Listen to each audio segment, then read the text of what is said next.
Bonjour, bonsoir, shalom, bienvenue dans notre émission Ensemble Parlons-en. Je suis votre sœur Angèle Miezi. Cette émission, c'est une émission chrétienne, éducative, sociale, anonyme, bilingue, français, lingala. Bien-aimés, dernièrement, je vous ai promis que je vous parlerai aujourd'hui de la Libye. Et avant de commencer en profondeur mon émission, j'aimerais quand même remercier toute personne qui est fidèle à cette émission, toute personne qui partage cette émission, toute personne qui est abonnée à cette émission Ensemble Parlons-en, et même pour vous qui êtes connectés pour la première fois, vraiment je vous dis merci et abonnez-vous, abonnez-vous et veillez clocher sur la cloche des notifications, vous ne serez pas déçus. Nous sommes en train de parler des choses que nous devons connaître. Parfois nous avons du mal à connaître la vérité, nous acceptons ce qui est les mensonges ou la fausseté, et donc le mensonge est devenu la vérité et la vérité est devenue le mensonge. Voilà pourquoi nous sommes en train de lire, de chercher à connaître, à savoir quand même la personne, de connaître la personne de Papa Simon Kimbangu. Aujourd'hui, je vous parlerai de la Libye. Je ne serai pas trop long parce que dernièrement je vous avais promis que j'allais le faire pendant la semaine, mais bien aimé, excusez-moi, Dieu est le maître des temps et des circonstances. Je n'ai pas pu le faire comme je vous ai dit, si l'Éternel me permet, mais l'Éternel ne m'a pas permis. Et aujourd'hui, samedi, c'est notre rendez-vous et je vous parlerai rien que de la Libye et de tout ce qui s'est passé à la Libye. Voilà, veuillez partager nos émissions pour ceux qui sont déjà abonnés ou même pour vous qui venez de vous connecter pour la première fois. Partagez cette émission parce que nous devons faire connaître aux autres qui ne savent pas ce que nous connaissons. Merci beaucoup. Je vais commencer à vous lire l'histoire qui s'est passée à la Libye. Bien aimé, je vais expliquer en lingala aussi. Peut-être je ferai des pauses pendant ma lecture. Je ne vous ferai que la lecture et commenter par la suite en lingala pour ceux qui ne comprennent pas aussi le français, parce que le français ce n'est pas notre langue. Papa Simon Kimbangu a dit, même si vous allez dans des pays lointains, veillez à ne pas oublier vos langues maternelles. Les langues maternelles sont la richesse de l'Afrique, parce que si nous ne gardons pas nos langues maternelles, nous sommes en train de perdre notre vraie histoire, comme nous avons perdu sur les bancs de l'école. On ne nous a jamais appris l'histoire de l'Afrique en profondeur. On a survolé l'histoire de l'Afrique. Voilà pourquoi je prendrai aussi mon temps de parler en lingala, qui est ma langue maternelle, qui est ma langue nationale, parce que au Congo nous avons plusieurs langues, mais le lingala est notre anglais, notre français, la langue par laquelle nous nous faisons comprendre. Même si tu viens du sud, du nord, de l'est et de l'ouest du Congo, nous nous comprenons en parlant le lingala. Donc je parlerai aussi en lingala. Je vais commencer à vous lire cette histoire de la Libye, et avant de commencer de lire cette histoire, je vais vous briefer un peu. Je vais vous dire, Papa Simon Kimbangu a apparu en Libye pour faire connaître quand même son autorité en Libye. Et cela s'est fait. Je vais vous lire l'histoire et je commenterai par la suite. Suivez bien la lecture. Vous comprenez que français ngai pe na bino lokola tozoye kola na komeka ko limbolango na lingala po ete boyeba eloko nini salemaki na mboka ya Libye na nzela ya Papa Simon Kimbangu. Toyoka to comprendre. Nazotanga, je vous invite de lire l'aperçu parce que ça serait trop long. Je vous lis tout simplement l'intervention de l'homme en panne. Je commence la lecture. De 1916 à 1946, régnait un prophète qui semblait être puissant pour les pays des Maghreb en général et pour la Libye en particulier. Il prodiguait des miracles et fut connu de tous.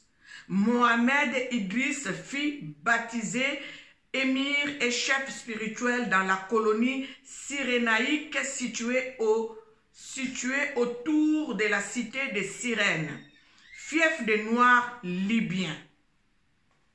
En 1945, il y eut une grande cérémonie marquant la naissance d'Ismaël, fils d'Abraham, qui fut sauvé miraculeusement dans le désert par l'Éternel pendant la traversée du désert par sa mère égyptienne Agar. Ce fut une grande fête islamique réunissant des émirs, chefs spirituels, marabouts, sultans, visionnaires, prophètes, abracadabra, karashika et Abénazi, capitale de la colonie anglaise cyrénaïque. Cette auguste assemblée était marquée par la présence des musulmans noirs venus du Niger, Tchad, Mali, Haute-Volta, Nigeria, Sénégal, Togo, Côte d'Ivoire, Dahomey, Soudan, Cameroun, Guinée, sur l'invitation de l'émir Mohamed Idriss, chef spirituel de la colonie cyrénaïque. Il s'est avéré, Mohamed Idriss, chef spirituel de la colonie cyrénaïque, il s'est avéré que dans la prison centrale de Benghazi, un soldat libyen a été accusé d'être témoin de l'assassinat de 2 colons anglais dans la ville pétrolière de Raghouba. Le soldat libyen emprisonné s'est servi de sa ceinture pour la pendaison afin d'éviter d'être jugé comme témoin de la tragédie. La colonie anglaise avait grandement besoin de lui car la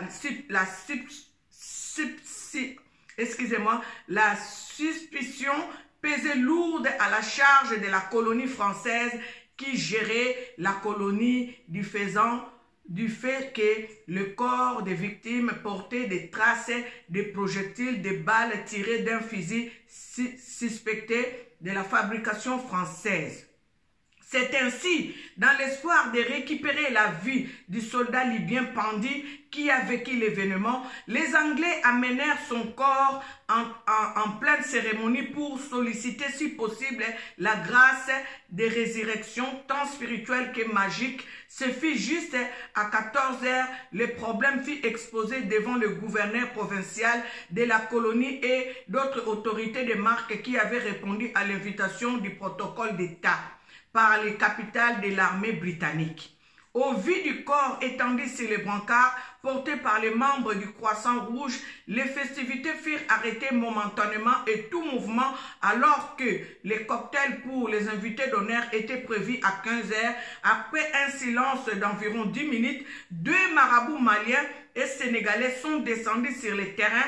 Chacun invoquait à tour de rôle avant de toucher le corps du défunt, mais sans résultat. Puis ce fut le tour d'un karashika nigérien, mais en vain. La foule réclama avec battement de mains la présence sur terrain de l'émir Mohamed Idriss, leur chef spirituel. Celui-ci invoqua pendant 5 minutes. Malheureusement, le corps ne bougea pas. Il ouvrit la bouche du caravane. Il fit signe au protocole qui détenait les microphones.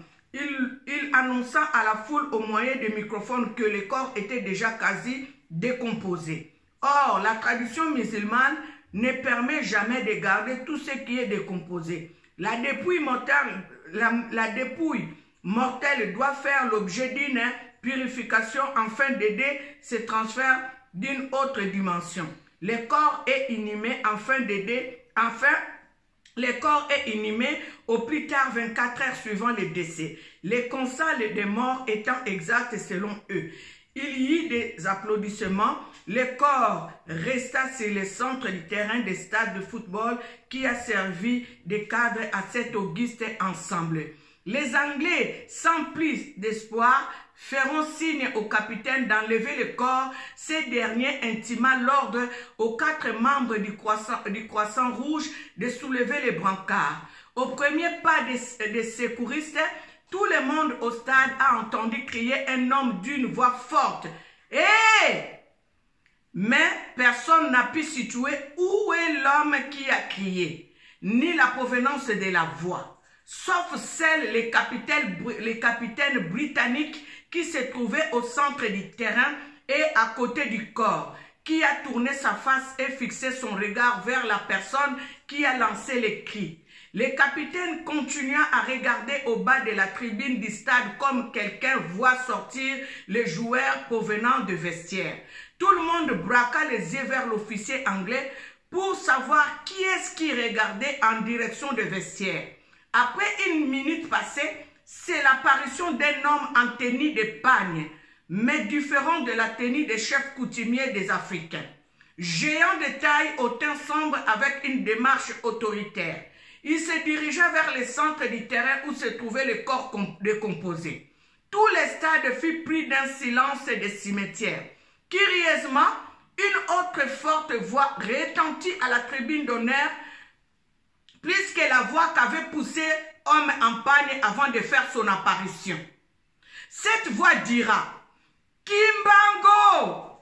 Tout le monde jeta un regard interrogatoire dans la tribune d'honneur. On verra un blond, géant de taille et muni de la tenue de pilote avec un drapelet de Sabena, la compagnie aérienne belge. Il fera flotter vers l'homme en pagne comme pour le saluer.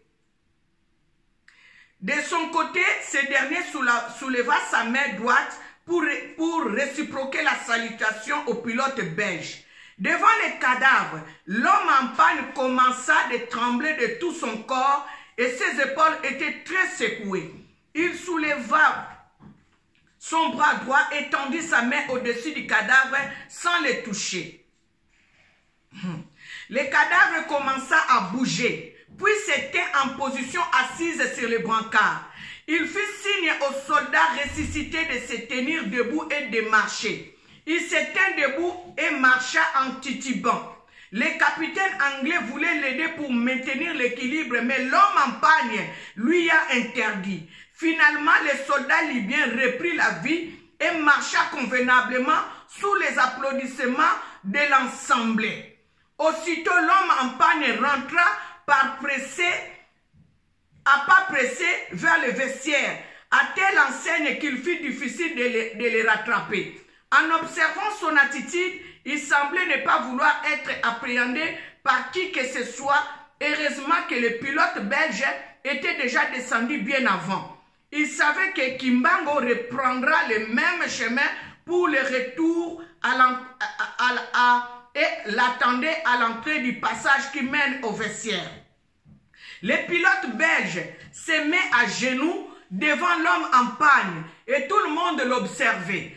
À la grande surprise de tous, le commandement d'avion belge s'exprima en swahili avec un accent katangé. Kimbango, j'ai commis une bavure dans le cadre de mon travail. Dès mon retour à Elisabethville, je serai révoqué par la Sabena et je ne saurai plus nourrir ma femme et mes 2 enfants. Je manquerai même l'argent pour me procurer le billet de retour à Bruxelles. Je vous prie de bien vouloir faire en sorte que cette affaire soit oubliée par la force de votre pouvoir dont je mesure la profondeur. L'homme en pagne lui fixa les regards, puis jeta un coup d'œil rapide au ciel avant de lui répondre. D'accord, vous ne serez plus révoqué, je vous assure. Mais je vous demande de bien vouloir m'aider à transmettre cette lettre au destinataire qui se trouve dans la tribune d'honneur. En guise de revoir et avec la joie d'avoir échappé à la révocation, le pilote reprit « Je suis ravi de joie pour vous rencontrer ici, surtout que vous êtes libéré de la prison. » L'homme en pagne le regarda, esquissa un sourire et entra dans le vestiaire. Toutes les autorités de marque se précipitèrent de descendre de la tribune comme pour venir à sa rencontre, mais elles n'ont trouvé que le pilote belge seul. Ce dernier leur raconta tout ce qu'il connaissait au sujet de Kimbango. Sur l'enveloppe, c'était mentionné côté expéditeur, M. Simon, et côté destinataire, Émir Mohamed Idriss. Après les indications, le pilote a trouvé intéressé et lui a remis immédiatement la lettre. Selon Mohamed Hamadi, sujet libyen rencontré le 13 septembre 2003 à l'hôtel Estoril sur l'avenue du Flambeau à Kinshasa, Gombe, le contenu de cette lettre était le suivant. Dès que tu seras investi président de la République, tu devras mettre en place les régimes monarchiques. Et 15 ans après, ce régime sera suivi du régime démocratique. Devant toutes sortes de pressions, n'ose jamais faire appel à l'ONU, comme pour résoudre tout problème de la Libye. Lorsque le pilote retourna à Elisabethville, il fut surpris d'apprendre que Kimbangu était toujours dans la prison. Bien-aimé, je vais expliquer après. Je vais lire la piste de l'indépendance. En 1949, l'Assemblée générale décide d'accorder l'indépendance à la Libye qui regroupa les 3 anciennes colonies de Tripolitaine, de Cyrénaïque et du Fezzan. Le roi Mohamed Idriss Ier est investi président le 2 décembre 1950 par l'Assemblée nationale. L'indépendance du royaume de Libye est proclamée. Le 24 décembre 1951, la Grande-Bretagne et les États-Unis d'Amérique accordent leur aide à nouvel État, moyennant le maintien des bases militaires. Après le conflit israélo-arabe de juin 1967, la Libye demande à Washington et à Londres de prévoir l'évacuation de leurs bases militaires. Bien-aimés, vous avez bien suivi la lecture. Et maintenant, je vais commencer à expliquer à Lingala pour vous qui comprenez le français. Vous avez bien suivi. Bandeko, ezalaki na milulu moko oyo yebaka kobongisama na mboka ya Libye. Na mboka ya Libye milulu wana ezalaki pwete bayeba ko sanjola, bayeba ko fete anniversaire oyo ezalaki ya naissance ya Ismaël. O azalaki mwana ya Abraham. Ya wana bakonzi ya bamboka na bamboka basanganaki ba o nyonso babengamaki bakonzi ba musulman babengamaki basanganaki bazalaki invité na mboka ya Libye. Bisika milulu wana ebandaki kosalema. Siko tango bakendeki na milulu wana ezalaki na makambo moko esalemaki kuna basoda moko anglais bayebaki koboma ye. Tango babomi soda wana ya anglais, banglais bayebaki koloba ete ba français nde babomaki ye. Po ete bayebaki komona na kati ya babali oyo yebaki koboma soda wana ya anglais, bayebaki komona ba trace ya ba arme oyo ba français bayebaki ko fabriquer. Yangwana ba anglais balobaki ete ba français nde babomi soda na bango. Moko ya témoin azalaki wana azalaki libyen. Siko libyen wana bakangaki ye, batiaki ye na prison po etaye bako témoigner contre ba français.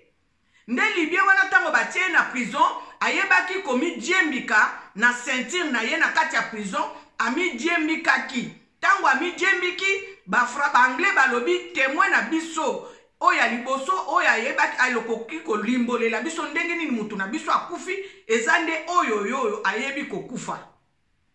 Yango wana bayebaki kobenga chef spirituel oya zalaki na Libye kuna balobi po abandaki kosala ba miracle. Ayebanaki mutu anguya asekwisaka bibembe asalaka makambo tango bazakomaka na suka bakendeke vers ye po ayeba kopesa bango solution.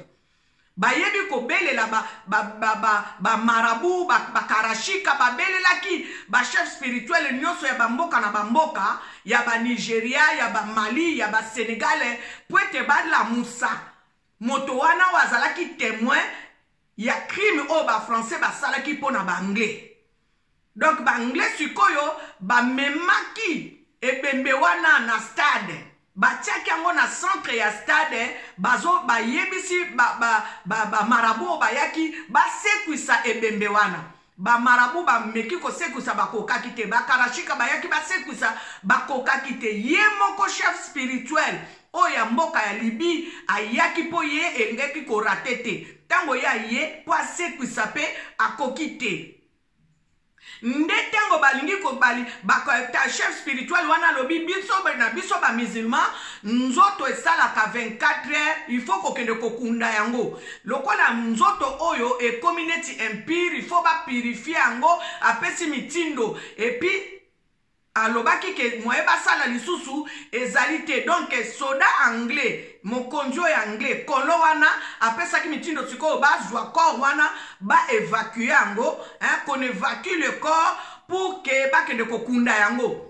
Na kati ya fuli ya bato bayoka mongongo eganga donc pona koloba ke botika likambo bolingo olingi kosala. Batali na stade mobimba bayebaki mongongo wana place ebimelaki te, me bayaki koimona tata oyo azalaki na centre ya stade abandaki kotala na ngambo bisika na vestiaire bisika basoda nyonso babimaka bajoueur babimelaka. Nde batu nyonso bayebaki kotindika miso na bango kuna baye komona tata moko aye kobima kuna alati bilamba obe ya chef coutumier, me lolenge moko te ya ba chef coutumier nyonso ndenge bamonaka na bizaleli. Bamoni tata wana na mbinga na ye na autorité na ye na bokonzi na ye akoti ayeti pembe na ebembe wana. Tango ya telemi na pembe na ebembe wana, une voix mongongo egangi na kati ya tribune egangi kimbango. Tango mongongo wana egangi kimbango, bato nyonso batali bisika moto wana gangaki baye komona pilote mundele moko ya mbinga makasi atelemi na drapeau ya Sabena oyo ezali compagnie aérienne ya Belgique. Drapeau wana Sabena nde atomboli aza kopepa epai ya papa Kimbangu. Nde sikoyo apesi papa Kimbango mboto ya kopepa, nde papa Kimbango pe azongiseli ye mbote ya kopepa.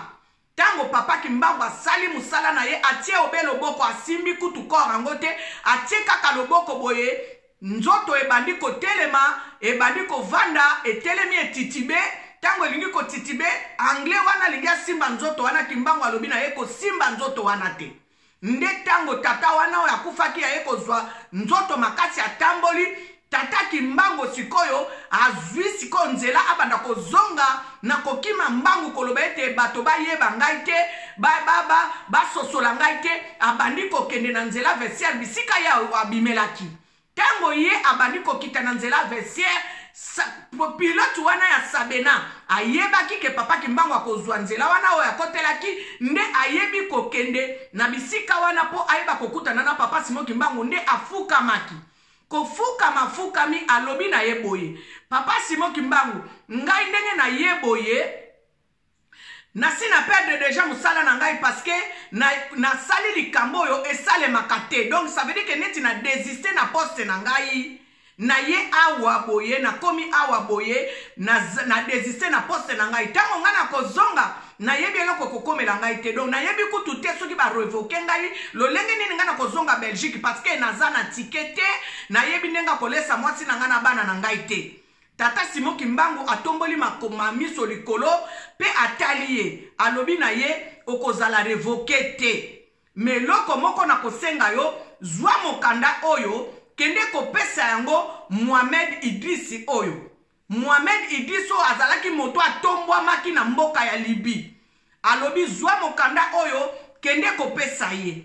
Tango azwi mokanda ake kopesa Mohamed Idriss po azalaki kaka na kati ya stade Abuja kinano te. Tango wana bato balingi koya kokutana na papa Simon Kimbangu baye kokuta pilote ye moko. Papa Simon Kimbangu si akei deja. Nde sikoyo papa oyo mundele oyo akomi koyebisa bango, akomi koyebisa ba Libyen papa Simon Kimbangu azali nani. Nde remettre lettre epa ya papa Idriss Mohamed Idriss, Mohamed Idriss fille émir, azalaki émir spirituel, azalaki chef spirituel na mboka ya Libye. Nde sikoyo papa Simon Kimbangu ayebaki kopesa lettre, na kati ya lettre wana atie expéditeur Simon, nazo lata linete, atie expéditeur Simon bapesa lettre epaya papa Mohamed Idriss oyo azalaki émir chef spirituel ya mboka ya Libye.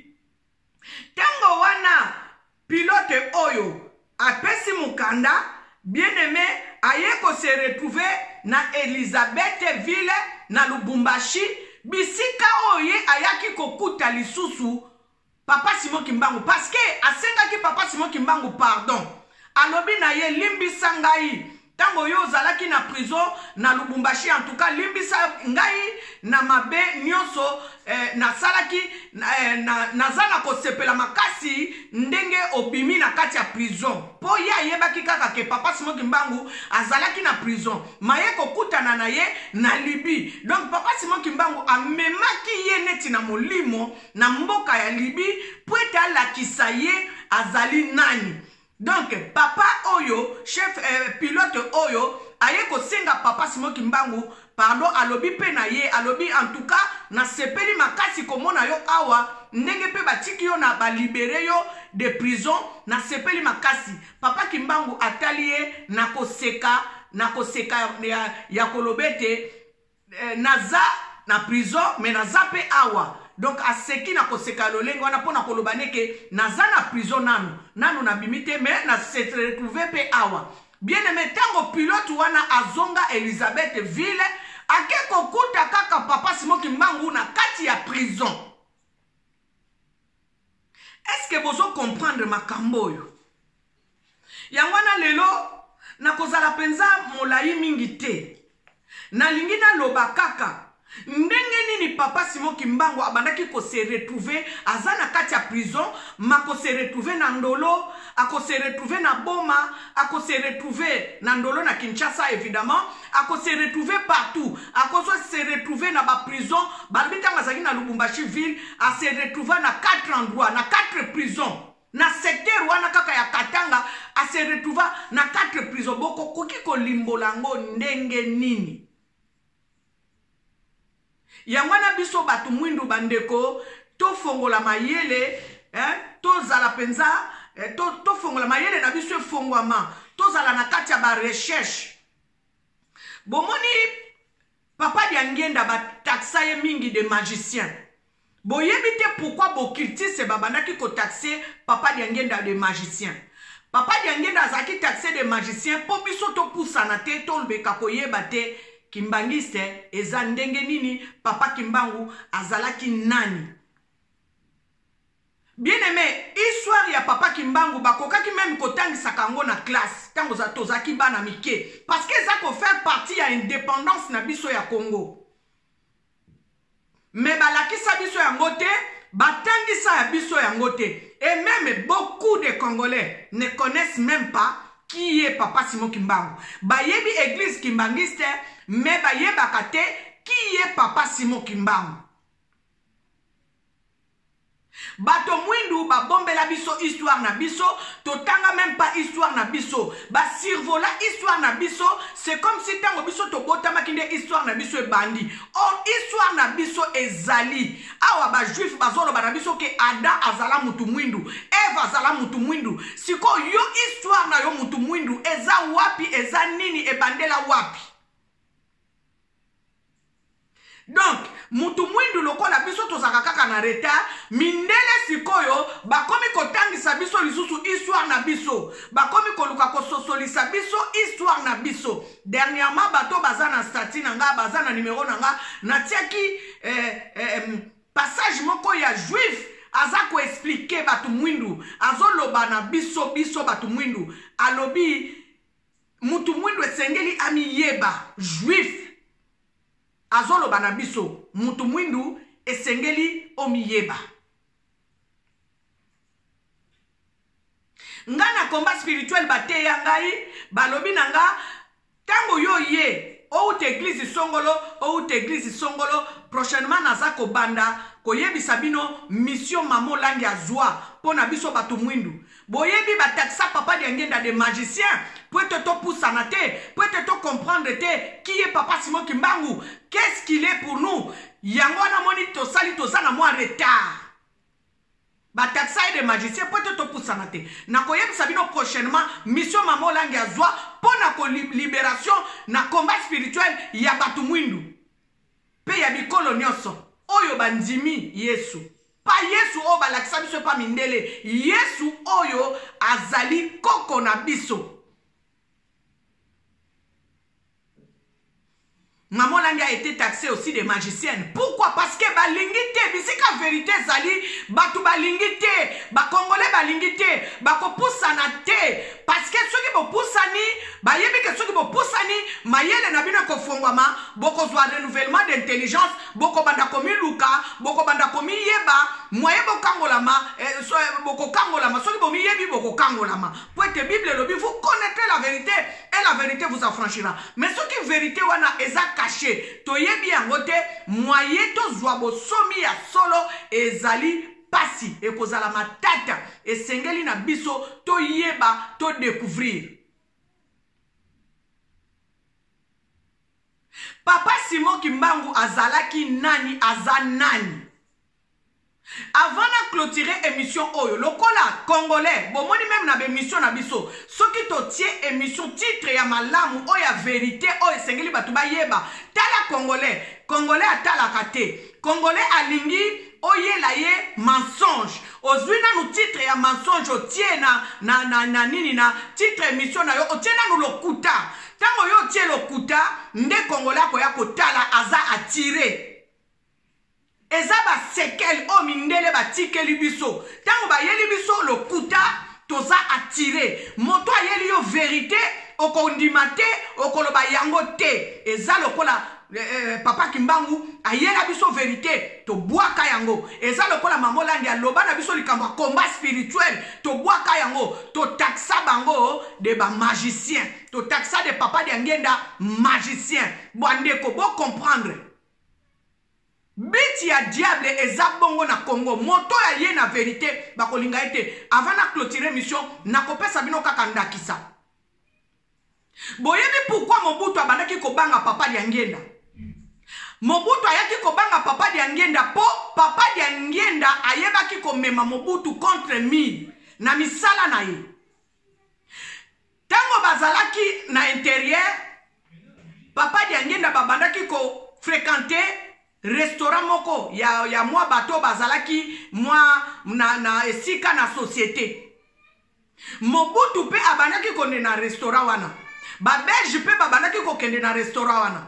Mobutu abandaki kolata poso ya mundele. Sikoyo na kati ya manifeste na bango tango babandaki kotanga bato babandaki koya na historique na bango ya fréquentation ya restaurant. Babandaki kotala kombo moke bandaki ko apparaître mundela ngo bayebi yete. Bayeko comprendre que intrus moko ayaka wana. Mukolo mususu papa Diangenda akoti na restaurant ayako kuta Mobutu wana. Mobutu azolia me akomaki mundele. Papa Diangenda ayebaki ayeko pesa ye mbote. Boni Joseph. Mobutu ayeki ko comprendre que papa Diangenda asi amoni ngai. Tango sikoyo papa Diangenda azonge pa na ye, Mobutu pe azonge pa na ye, Mobutu azokoka kozonga na nzoto na ye te oya bosolo oya batu mwindu. Abandi kolela yebisi mama Antoinette. Alobi ma Antoinette ngaya wande na zabwe nazokoka suko zonga mutu mwindu te. Mama Antoinette akimi mbangwe pa papa Diangenda. Papa Diangenda apesi mama Antoinette mbote. Alobi na ye tango yo kozonga na ndaku na yo pesa ye mbote lolenge nga na pesi yo mbote me loba na ye azongela lisusu makambo wana te atika makambo wana. Mobutu azaki na makambo ya molili. Papa Diangenda alobi na ye tika kindoki tika magie. Est-ce que mutu azana magie akopekisa mutu azana magie? Yango wana Mobutu tango papa Diangenda kufi Maman Antoinette azaka soki likambo bebeli akokende pa papa Diangenda po papa Diangenda yebaki kiye Mobutu. Mobutu tango sikoyo makambo yo papa babambaka papa Diangenda mabanga Mobutu alela. Tango papa Diangenda kufi oyo bazana archive bosenga ta bakimbangiste bakolakisa bino ngai nazo sambela nzamba pesa nga makoki na sala penza cheno na kobandola bino be ba archive oyo kofongola biso mémoire toyela kabino makamba lokuta te pe tolobela kabino makamba lokuta te poto sala ba vue non tozoloba makambo yo ya bomoto na biso ya kozongisa biso na nzela ya kozongisa biso na bosolo na mayele na koyeba kozala hein, savoir vivre, savoir être, savoir faire. Nakobanda kote la bino ba archive wana. Mobutu tango akei liboso ya cercle ya papa Diangenda alobi moto ya lalia wa boyebi yete azanzambe. Vous vous rendez compte? Parce que papa Diangenda abandaki kotia Mobutu contre mi. Alors ba okiti senyoso bazaki na Congo. Ba yebaki ki e papa Diangenda. Fallait siko ba diaboliser ye, ba lobake aza magicien, pour bato ba poussana te, bato ba kendete. Boyoki mission. Tango bato babandaki kokende nkamba, kokende kogumba mela, kokende kokumisa nzambe na bango na nkamba, ba okirtise, babandaki kosala nini? Babandaki provoquer ba accident po nini etia ezwama na mutu ya papa Diangenda po ba confirmer ba rumeur na bango. Eza neti biso ba chrétien. Tango tozo bondela, tango tozo tosa maloko ya nzambe te. Soko zana na un pied dedans, un pied dehors. Bandeko, diable akoya ko battre yo, po ete balobete nzamba salaka eloko te. Nzamba salaka, nzamba batelaka. Bible lobi si Dieu est pour nous, qui sera contre nous? Yangwane sengeli to tambolaka na nzela, to tambolaka na bosembo ya solo tozali bato. Metango wana biso tozako bunga, tozonga kana nzela parce que diable azarisé. Ndenge balobi na biso na livre à Jean, il vient que pour dérober, pour détruire, pour égorger. Ayaka ko égorger banani, a égorger bato na ete, ayaka ko égorger bato yo bazako la nzambe na solo. Sikoyo soki yo zali na porta kofongwama akoya ko égorger bino po amema désolation na kana bino bomanda kotuna eske nzamba zali. Lelo na ngina suka boye na lobeli bino likambo libi mundele atelemi na tribune agangi kimbangu bato yo bayebaki kimbangu te na libi mukolo wana bayebaki kiye kimbangu ba histoire ezali etikala na kati ya ambassade.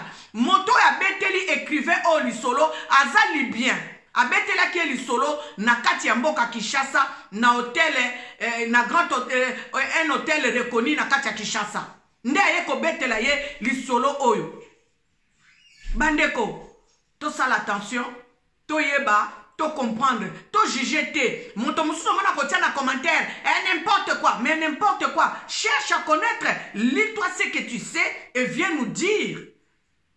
Ce n'est pas n'importe quoi. Au moni, nazozo exemple oyo mingi. Biso ba Congolais batangisa biso histoire na biso soloté.